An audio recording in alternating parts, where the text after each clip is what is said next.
Good Saturday morning.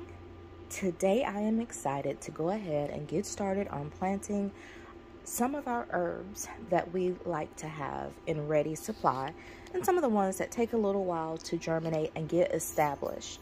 These will be going into the high tunnel. What we have this morning: cilantro, dill, sage. Hi, Silky. You gonna help me this morning? You gonna help me? Thyme, parsley, moss curled parsley. You guys know that's my favorite. And we're also going to plant the large leaf Italian style parsley. I'm sorry, that's flat leaf Italian style parsley. So we're gonna get those done. I'm gonna get my labels made using my handy dandy label maker. This is gonna be fun and exciting. Somehow I left off my herbs off of my large order that I usually do either with Johnny's or Baker Creek, and recently Melanated Organics as well as Urban Farmer. I did all of my ordering for the year through those sites and somehow forgot some important seeds. So I'm going to get those done today. Here's the thing. You cannot count out these smaller seed packets because there's quite a bit of seeds in there when it comes to your herbs especially. So this packet cost $3, but this will be enough parsley to fill an entire row in the high tunnel if spaced accordingly. So one parsley will go on one side, one parsley will go on the other. Thyme this year, I'm not going to be planting it in the high tunnel. This perennial is one that I want to get established in one of our raised beds so that we have it come back every year and I don't have to replant it. I had some and it lasted for a year and a half and then it just died. So I'm hoping that I can keep it this time. Sage has been my struggle herb along with lavender and rosemary. I've had a hard time germinating it, and then once germinated, keeping it alive. I believe it is also a perennial in our zone, but I just have to get it established and healthy so that it lives. However, dill and cilantro, these give me no trouble whatsoever. They can take a little while to get to the point where you can get a good harvest from them. And it does take a lot of them in order to get sufficient harvest for the projects that we do here. We like to use fresh dill for pickling, and I like to use it in cooking some of our Mediterranean dishes that we do ever so often. We like to have fresh dill for those. And I just love cilantro.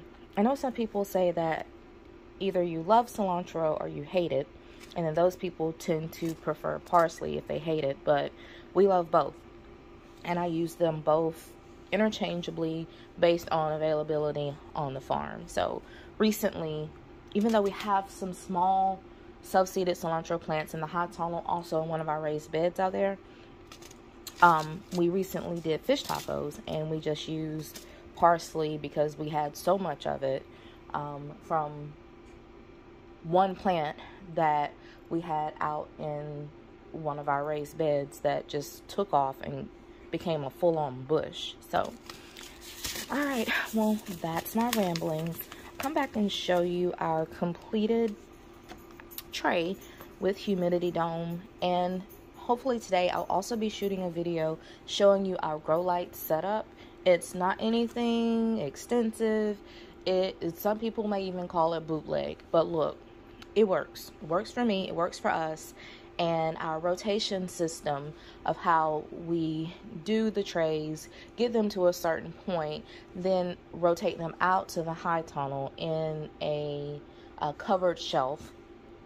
that works for us. It works for us, and I'm so excited to finally have a system that works and allows us to start our plants early enough to have sufficient production by the time that we're needing it and by the time that our customers are actually looking for it, but also it allows us to keep our plants nice and strong and healthy and not getting leggy or diseased. So yes, I'm gonna get you guys, I'll show you guys that later in the next video. Be on the lookout for that. Let me get this tray planted up and I'll see you back shortly. So the importance of reading the back of your seed packets, no matter what you think you may know, is emphasized by my mistake today. You can see I have the timing right. January to April, and then again in August to October. So we're in that January phase right now. But you see that? It says to soak the seeds overnight in warm water. I've never done that with parsley. And parsley tends to be one that I don't have much trouble with germinating. I think that in the future, since it's our first planting of parsley, the next planting that I do, I will soak those seeds overnight. And I'm going to time the germination rate with just planting directly into the pods and putting on the dome and putting on top of the heat mat with dry seeds, and then I'm going to do it again versus with the soaked seeds and time that as well and see if I get any quicker germination or better germination. You can see the way I usually do the parsley is I do several seeds per pod. Once these get up in size, they're not difficult to separate if you want to separate them, or you can even let them grow closely together. That's fine too. They do fine. So I'm just going to lightly cover these with the soil.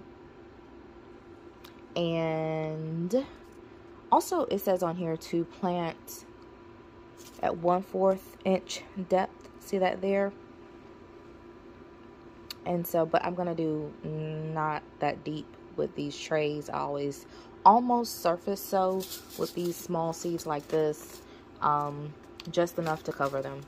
So just a PSA, read the back of your seed packets. Now that's the flat leaf. Let's see if the curled says the same. Look at that. It doesn't say to soak these overnight. And this is the same company, Fairy Moore's Organics. These don't have to be soaked overnight. So I wonder, oh man, I just had a epiphany. I wonder if that's the reason why I've had spottier germination with the flat leaf parsley versus the curled, because I haven't been soaking them overnight. Oh my goodness. Read the seed packets, people.